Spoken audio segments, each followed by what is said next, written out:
is how to, how to do, let me see, how to enter information into SPSS. Okay, so from there, I would like to now do some examples in SPSS for you. But I'll stop. Does anybody have any questions at all about anything? Nothing? Does any of it make sense? I have one crazy question. Go ahead, Wendy. Can you explain one more time how you got the Z-score of 1 with the SAT and the GPA? Yeah, that's a good question. Thank you. Right. Super important. My wife has a master's degree in clinical psychology, and I was trying to teach her, I was trying to tutor her and 2 of her friends over at our house. And so I got one of those huge Post-it things, and I got an easel, and I was drawing it out. I was drawing out the Z-score, and they were like looking at it like this. And all of a sudden, like the light bulb went on in their head. And I'm like, oh, something I said made sense. All right, so let me go back to the whiteboard. Okay, so I think it's so much easier to teach this in class than it is here, because if you think of it, remember transparencies? I don't know if anybody in here has ever seen the transparency, right? Where the teacher would put down like a transparent and they would draw on it and be projected up on the board. If you think of a transparency, so think of this is my Z-score thing here, right? So it's a distribution, it's a bell-shaped curve, but the mean of it is 0. The mean is 0. Right in the middle of it is 0, right here. This is 0. And then 1 standard deviation is 1, 2 is 2, 3 is 3. If you drew that on a transparency and you took the GPA right here, the GPA, and remember what the standard deviation of the GPA is. 1 standard deviation of GPA at my high school was 0.5, right? It's not 1, it's not 2, it's not 13.4 or whatever that, 1.95, it's 0.5.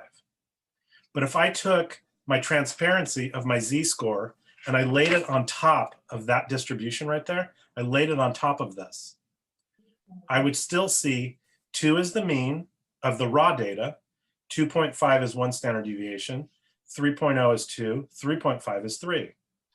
But as I'm looking at my transparency, my Z-score, what's on top of this? What's the Z distribution? What's the Z mean?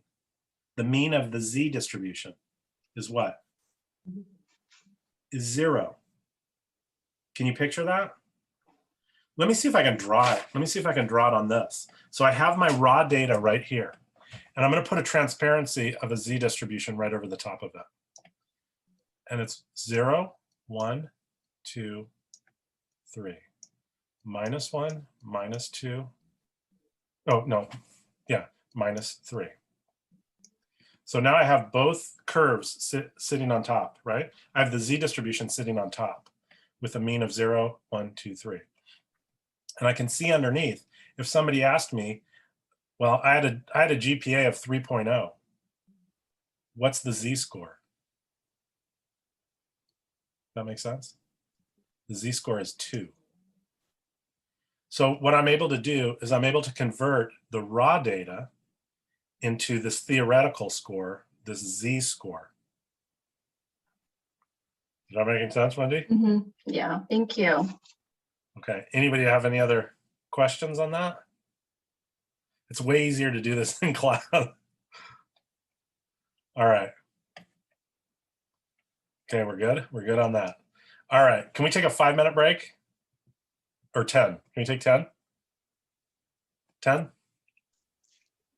Jazz him. Okay, I have 209 on my Apple phone. So 219. And then we're gonna start crunching some data.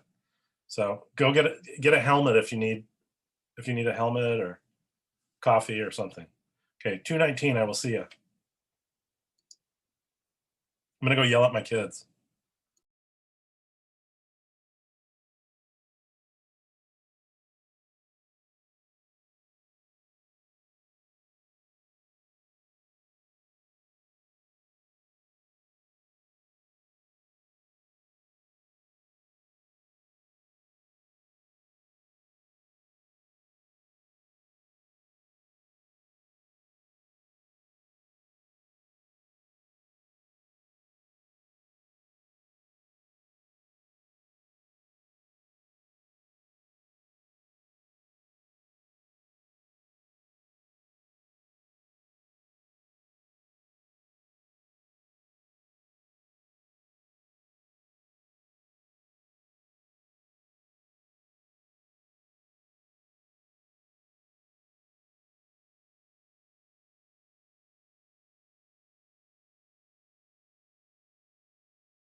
Jonna, if you want your baby to fall asleep, just put him next to the speaker.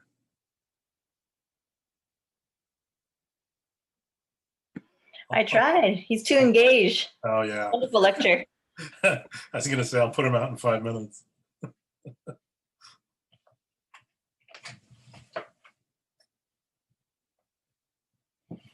He's adorable. Thank you. He's getting to be a handful. What's his name? Oliver. Oh, hi, Oliver. Hi, Oliver. Completely unconcerned. He's He wants to beautiful. fight. Hi, Oliver.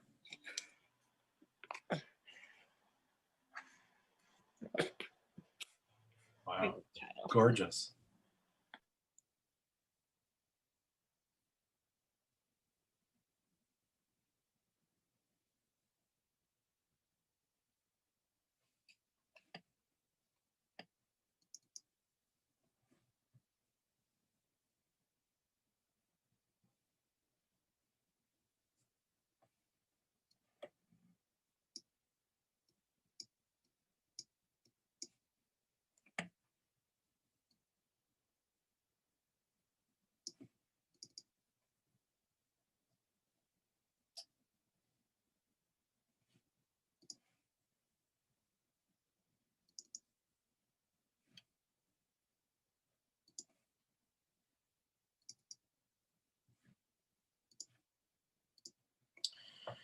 All right, are we ready? Ready. Okay.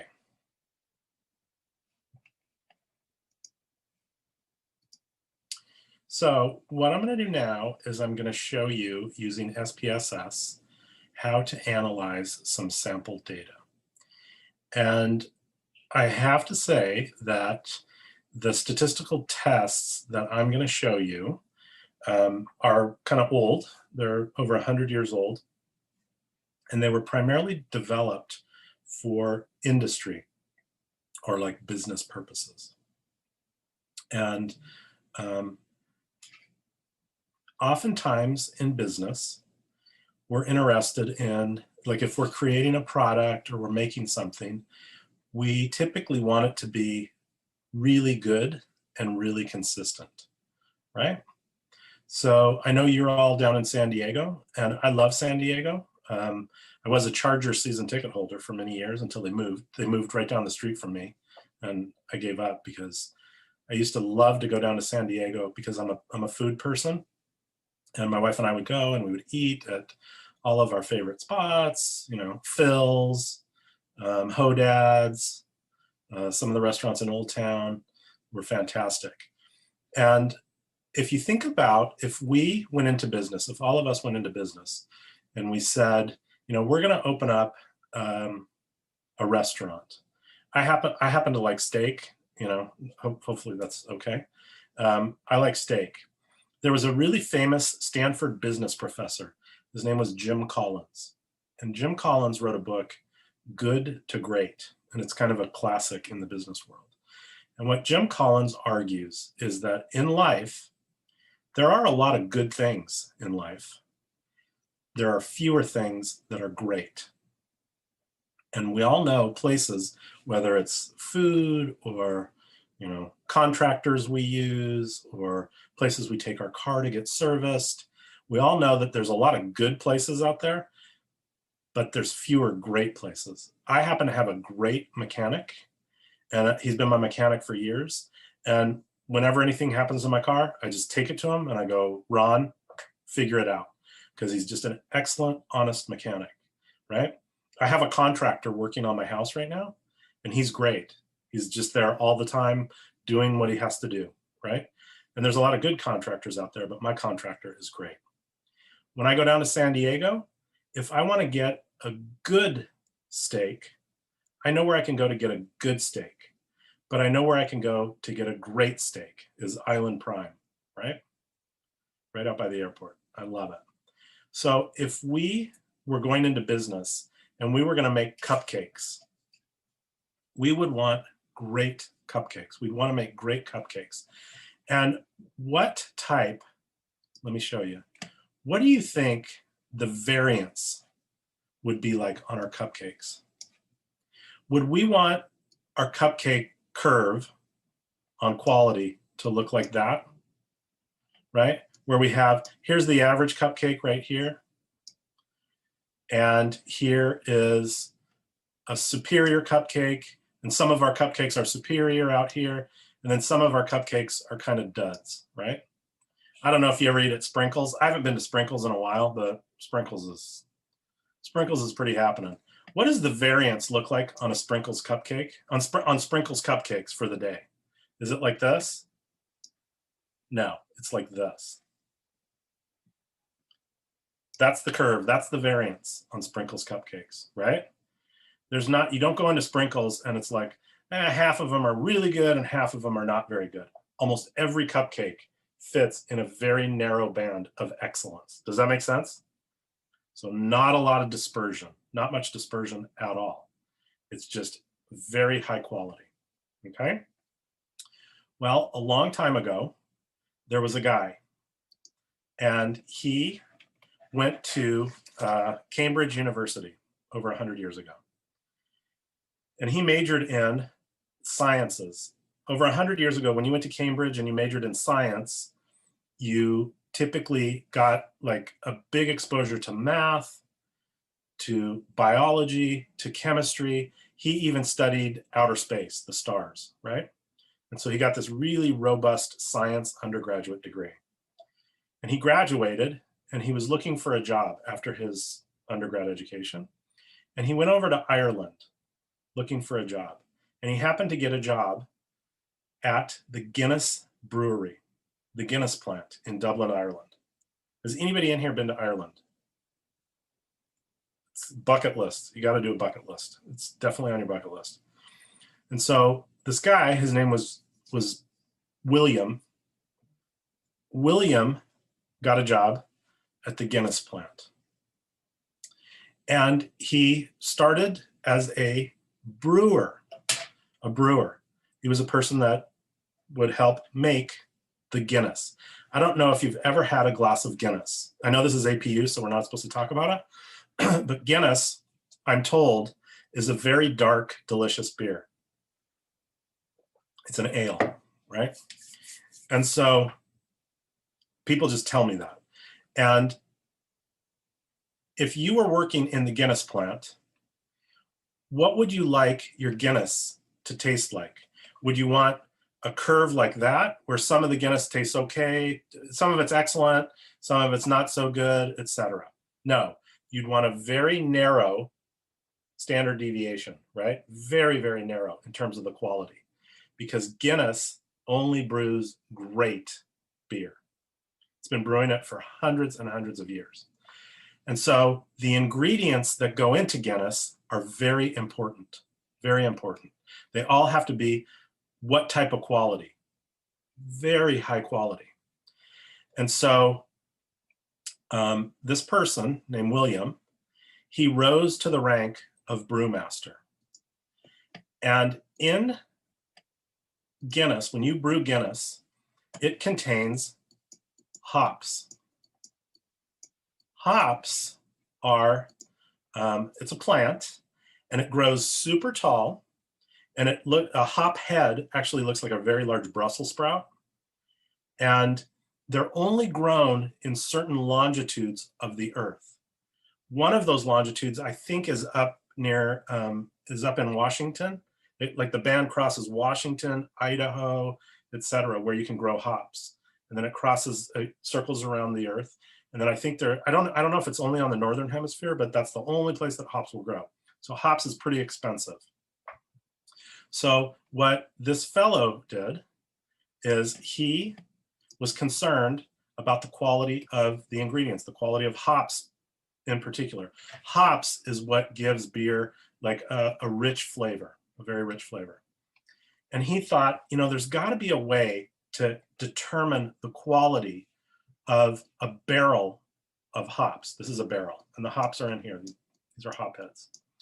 Let me ask you a question. Let's go back to our cupcakes for a second. If we owned a cupcake store and each day we made 500 cupcakes, and we wanted them to be super high quality.